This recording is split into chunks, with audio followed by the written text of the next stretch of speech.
Idol, kung kanina po is per rows ang pag-video natin ng kamatis. Ngayon po naman mga idol, yan.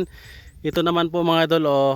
Akyatin po natin hanggang doon sa pinakataas para makita nyo po ang bunga sa bawat hills or sa bawat rows nitong kamatis mga idol, oh.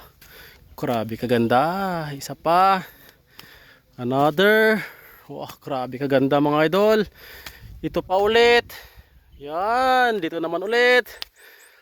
Wow, ito na harvestan na po to siya kasi wala na pong masyadong red. Yan oh. Grabe kaganda. Grabe kadami.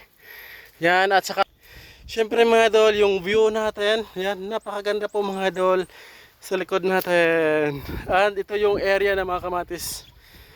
Ay, hanggang dyan pa. So, more or less, nasa half hectare na po ito. 4,800 to 5,000 hills ng kamatis.